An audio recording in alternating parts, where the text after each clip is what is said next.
Okay guys, so it's the holiday season, and one of the places that I think people often don't focus their gifts is actually their home. That old saying about take care of the things that take care of you. Today we're going to go through a few of our favorite things that we think not only are going to make your house more enjoyable, in some case more safe, but also maybe a little bit more valuable. So let's get after it.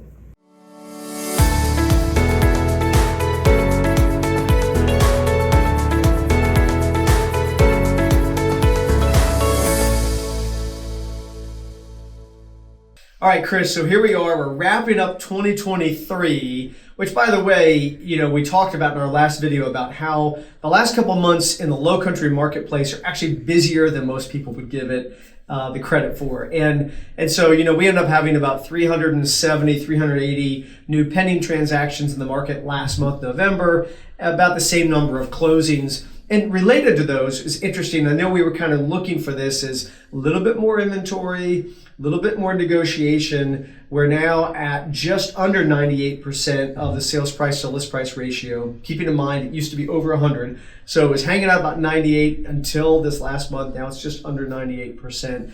And the days on market has come up a little bit. So we're about 150 days average for the time for a house to be on the market. So just a quick update about kind of what's happening out there. And as we're talking about houses, this is where we really want to get to talk about this, is that I know we're kind of geeks on this stuff. You've built your own house. I've built my own house. We take pride in our properties. We like to see what the latest gadgets are when we sell real estate.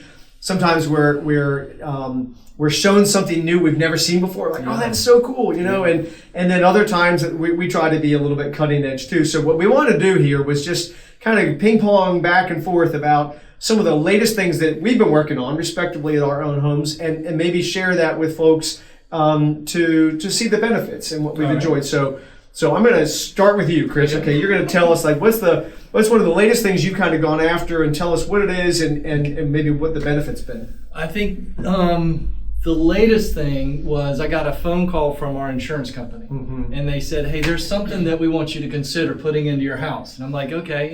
And they actually paid for it. But I was like, what is it? And it's for proactive fire safety. And it's something called a ting, but basically it's just a plug in your wall outlet. That's all you do. I mean, you download an app and everything like that.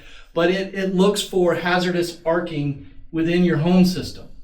And that's a fire hazard that I really never even thought about it. And so I actually just Googled it. And I'm like, well, how many fires happen with arcs in your electrical system? Sure. Over 3,000 a year, over $700 million in damage done to homes every year, just by this one little thing. And so you plug it in, and basically it monitors it, and then it'll send a little alert to your phone. So that's the latest thing I put in. That's incredible. So that it's just basically monitoring your electrical system, which nothing else that I've ever heard of before does that, right? So that's incredible. Stick it behind the sofa. I can see why the insurance company would love that one. Fire inspectors too. We appreciate that. Yeah. All right. So talk about plugging things in. We've got a historic home. It's got gas fireplaces that have been through over 200 years of history through varying levels of condition.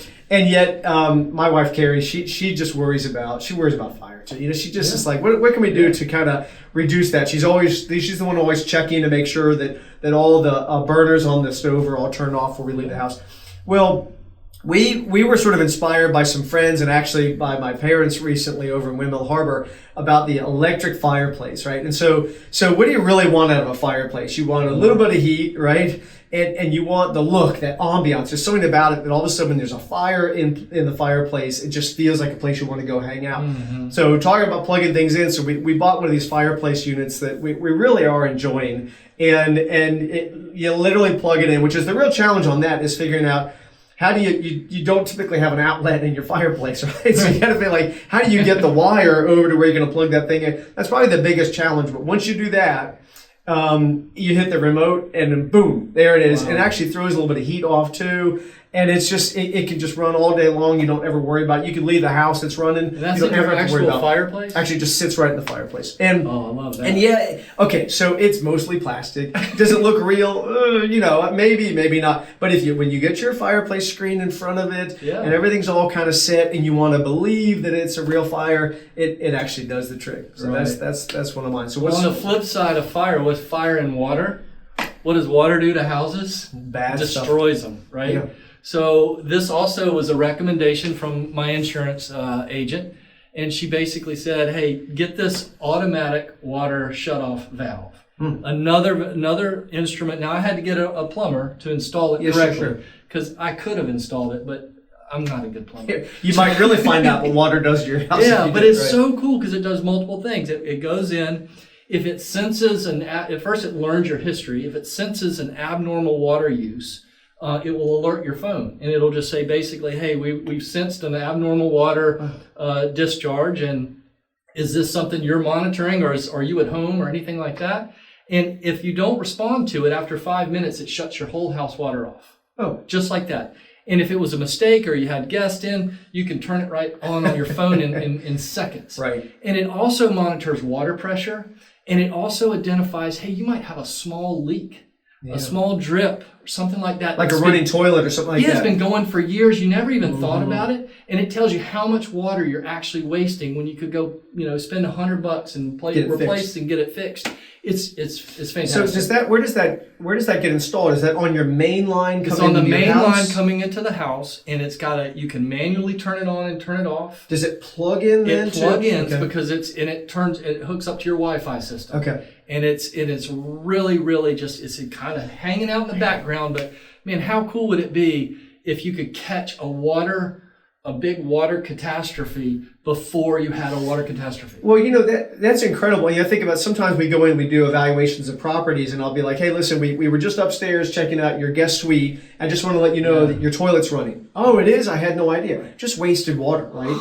Thousands of gallons over the course of the year. Another genius idea for insurance companies to be attentive to. And I love the app application on both of those items. And both the fire and the water, that will be a credit on your insurance. If you let your insurance company know that you've done these things, and your rates should go down a little bit. That's huge, right? It's just like having smoke detectors and all that other kind of stuff. That's amazing. All right, so I'm going to go from the inside to the outside on something we did recently, and talk about like maintenance and also hiring a professional versus not needing to hire a professional, and do what's within your comfort zone. I'm not very comfortable when it comes to electrical work, right? I don't play with that. So, but it could be shocking. So, but we love uplighting on the property, but landscape uplighting, and it really does. So many times we'll do these beautiful evening dusk shots on properties we market, and they've got oak trees all lit up and the house lit up and that sort of thing, and yet that arena with LED lights and the notion of low voltage has come so far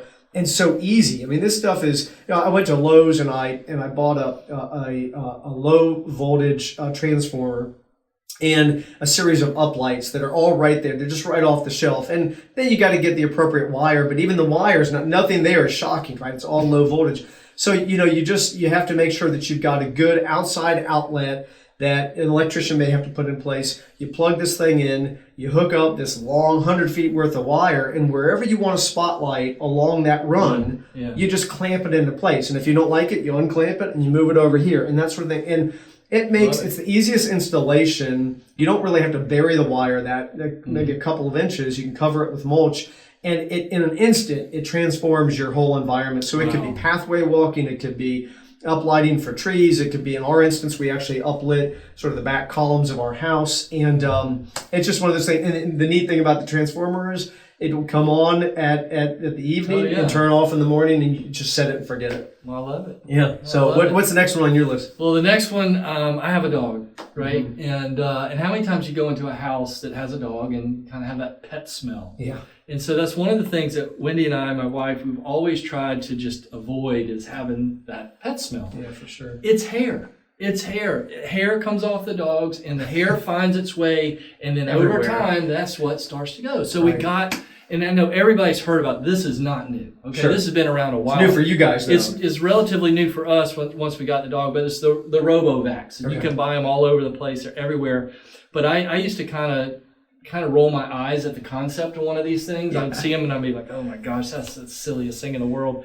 Actually, it was given one time for a gift and I returned it. Oh. But we finally installed it. Dude, that thing picks up so much hair every day, and you just dump it, and then the next day it runs around again, it picks up more. And the more that happens, you're just like, okay, there's no way I could ever do without this.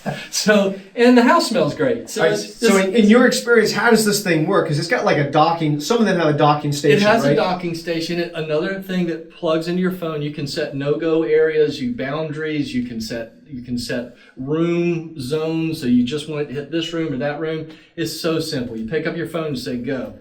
And it just goes. Or you could program it. Does it just go on its own? Like if you want to do so it many like things you could do with it. And how does May like it? Your dog, does she get it? That's the funniest thing.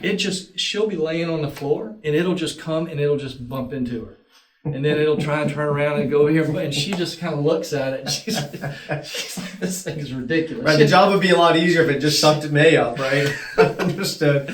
Well, so the last thing that I've got on mine, and this is we've had this in place for some time. It's not new. Is the notion of a at-home weather station, and I know that. We all get excited about weather, and the weather people get excited about weather and all that sort of stuff. But having access to data that can tell you most specifically what's happening around your area. And I pay attention, obviously, to temperature, to humidity levels. Mm-hmm. I'm usually intrigued by wind. We've got it comes with the wind gauge on it, and so we get a storm, something that comes through, either just a surprise thunderstorm or something else that happens. And all of a sudden you can look back and be like, man, we got like a 50-mile-an-hour wind gust, and then then I'm talking to neighbors and like, that was a big wind last night. It's like, well, the reason your tree got pushed over is because there was a 70-mile-an-hour wind gust, that sort of thing. So it's a little nerdy, but it's nice to have that kind of data. And of course, it'll translate over to your phone or into a system inside the house. So all good stuff. These are all good stuff. And we got other stuff too. We put together a list of some other things that we think could either add value or enjoyment to your property, might be a good investment. This is the age of just incredible technology, and all this stuff keeps happening more and more and more. And so I think that homes can enjoy a little bit more benefit from some of these items. And we hope you guys have benefited from the discussion today. We'll talk to you all soon.